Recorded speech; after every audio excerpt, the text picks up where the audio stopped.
So once again, Shabbat Shalom. Tonight, I'm going to be one of those Reform rabbis who actually talks about God. Or actually, in truth, I'm going to talk about us, you and me, and our struggles with God, since I believe that theology is deeply, profoundly autobiographical, and that we cannot talk about God without exploring our own spiritual narratives. To get into this, I'm going to start with some statistics. Yes, God is in the statistics. And then we'll look to last week's Torah portion and this week's Torah portion, tying in some insights from some modern religious thinkers, and then conclude by asking a few questions about our own experiences. So it might seem strange to start with stats, but I do believe that God shows up in the most unexpected places. In 2021, the Pew Research Center came out with a new study on Jewish belief and identity. And in their survey of American Jews, they asked about belief in God. Now, the researchers claim that 76% of American Jews believe in God, while 24% don't. Now, compare that to other populations. 98% of American Christians, they said in the study, answered that they do believe in God, with only 2% of Christians describing themselves as atheist. That makes sense given the centrality of Jesus and theology to Christian tradition.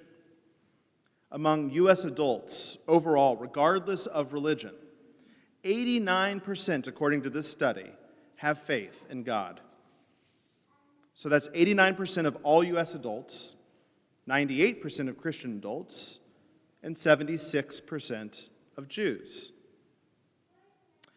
That 24% of us don't believe in God actually strikes me as completely reasonable, and I would even argue healthy. It's okay for not all Jews to be good with God. After all, we are a tradition that puts deed over creed. We focus on what we do as Jews through the performance of mitzvot, of commandments, over having some sort of sense of faith. From time to time, someone will confess to a rabbi, "You know, Rabbi, I'm such a bad Jew, I don't believe in God." Yes, but do you observe some of the mitzvot? Do you observe some of the commandments, ritual or ethical? Do you care for the widow, the stranger, and the orphan among you? Do you engage in some sort of study or deep Jewish question? Even engaging with somebody over the question of God, I would argue, is the performance of a mitzvah. Do you attend to the sick, and do you comfort the mourner? Do you contribute time and dollars to ma'asim tovim, to good work that benefits others beyond yourself and your family? For those of us who believe in some sort of celestial report card, in Jewish tradition, we score points by what we do, not by what we believe. That a quarter of American Jews don't believe in God need not be soul-rattling. That 3/4 of us do is affirming. Moreover, the Pew researchers asked, do you believe in the God of the Bible, or do you believe in some sort of different, higher power, some sort of spiritual force? It's the language they used in the study. And 1/4 answered that they believe in the biblical God, and 50% of Jews define God as that spiritual force. Now that's interesting. It's interesting because it frees us from the page. It means that the God with whom we are in relationship is not bound by the experiences described in those scrolls behind me, but it is found in Torat Chaim, a different sort of Torah. The Torah that is made up of the crucial experiences that we all have that tell us that we are a part of something greater than ourselves. We limit our understanding of God when we define God exclusively by the Bible. Still, to be freed from the page, we also have to focus on the page. So let's turn to this week's Torah portion. We are in the book of Genesis. reading about the lives of our patriarchs, and right now we're in the narrative around Jacob, focusing especially on his relationship with his twin brother Esau. Now the two contend with each other ever since they are in the womb with one another. Once born, Esau is technically older than Jacob, giving him the family birthright. And as the boys grow, Jacob and his mother scheme to steal that birthright away and do so. And then Jacob flees from his family. In last week's Torah portion, we read about a dream that Jacob had while sleeping in the wilderness after running away. He comes to a certain place, and laying his head down for the night, he dreams about a ladder with these angels who are going up and down. And then, in a moment of personal revelation, God appears. But God's presence is not on high up in the clouds. God appears standing right next to Jacob. And God speaks to Jacob, whereupon Jacob wakes up and proclaims words that we read in our prayers tonight. Achen yesh Adonai b'makom hazeh v'anochi lo yadati. Surely God was in this place, and I did not realize it. Jacob is reacting to presence with a capital P, where he knows, even in the middle of the night, while out in the middle of nowhere, he has the sense that in his deepest recesses of his soul, that God is standing next to him. Borrowing from Albert Camus, in the dead of winter, I found that within me there lay an invincible summer. There is something about how when we are vulnerable, we open ourselves up to what's possible, to experience God's warmth and presence. In the biblical tradition, here, the authors imagine a higher power who travels with us, who shows up at the important moments when we have to pay attention and then respond, and where the only proper response is some sort of awe, where we say, surely God was in this place, and look, I know it. If you want to have God in your life, have you noticed those moments in which God seems to be standing right next to you? Which brings us to this week's Torah portion, where Jacob encountered God by chance last week. This week, Jacob will now purposefully re-encounter his brother, Esau. And he doesn't know what's going to happen. And we're back in the evening time. Maybe Jacob thinks that he's going to go to war with his brother. Maybe Esau wants to kill him. What we find is that Esau, in fact, wants to reconcile and to reconnect. Yet before Jacob confronts Esau, he's left alone again this evening. And during that evening, there's an Ish who shows up. More about that word Ish in just a second.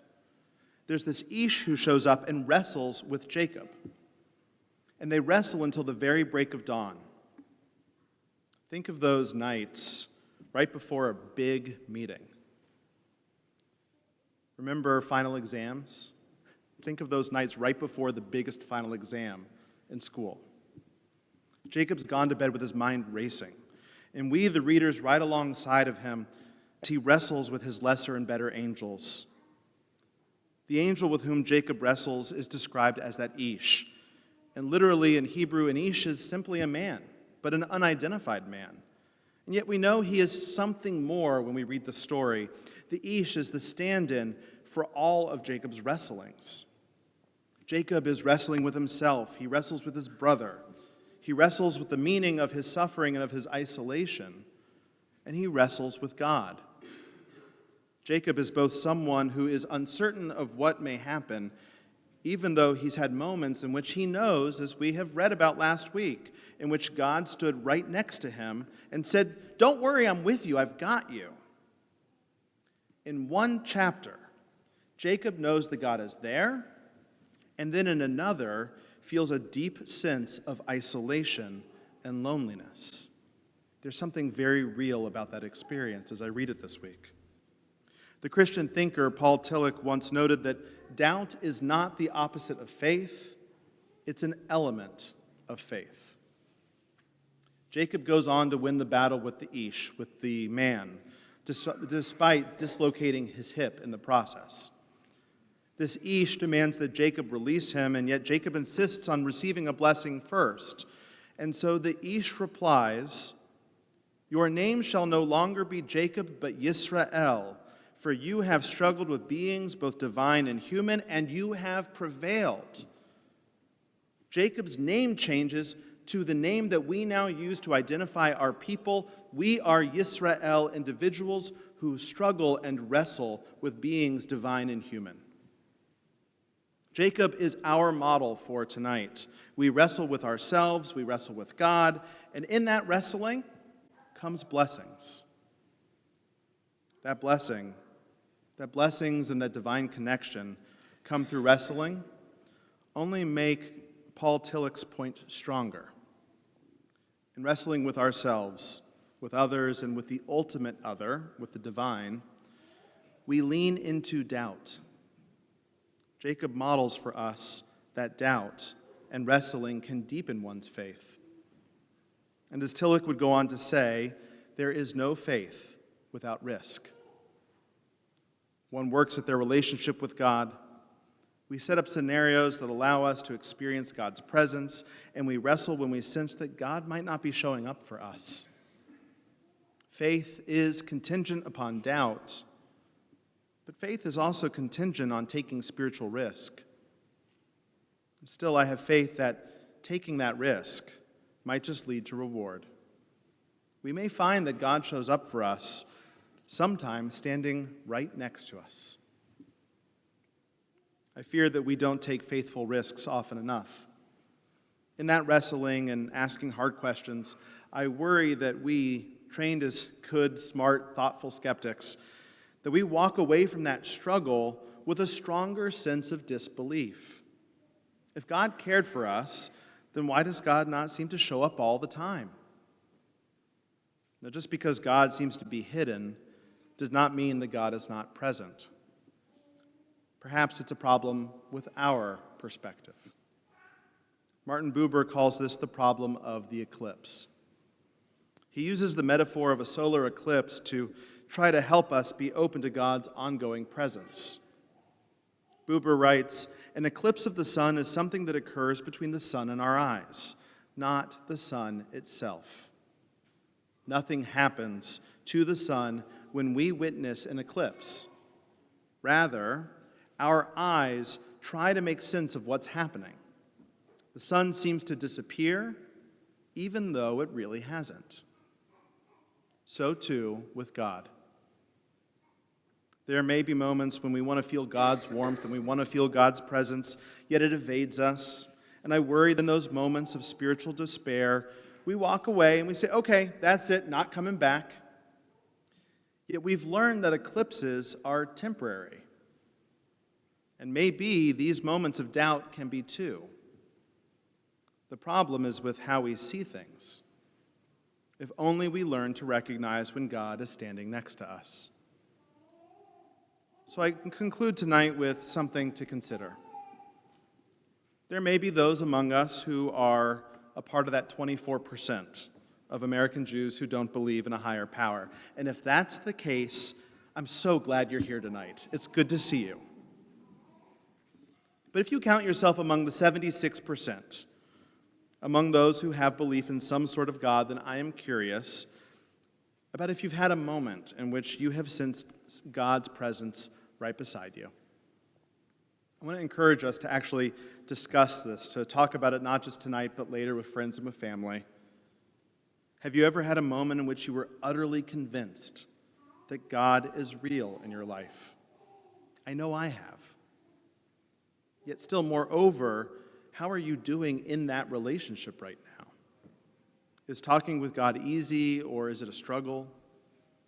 Even though as much as I know that God has been real, I will admit that the horrors of October 7th from a couple of years ago, the war that has flowed since then between Israel and Gaza, and all of the ripple effects of that war have prompted a spiritual eclipse for myself.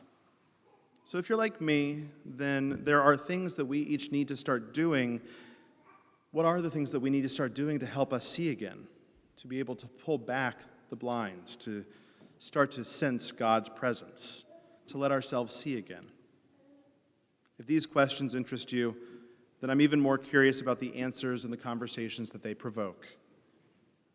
My prayer tonight is that in the coming days we can each be like Jacob, good God wrestlers, who better understand that when we do wrestle with beings both human and divine, that in the end, all that effort is, in fact, ultimately a blessing.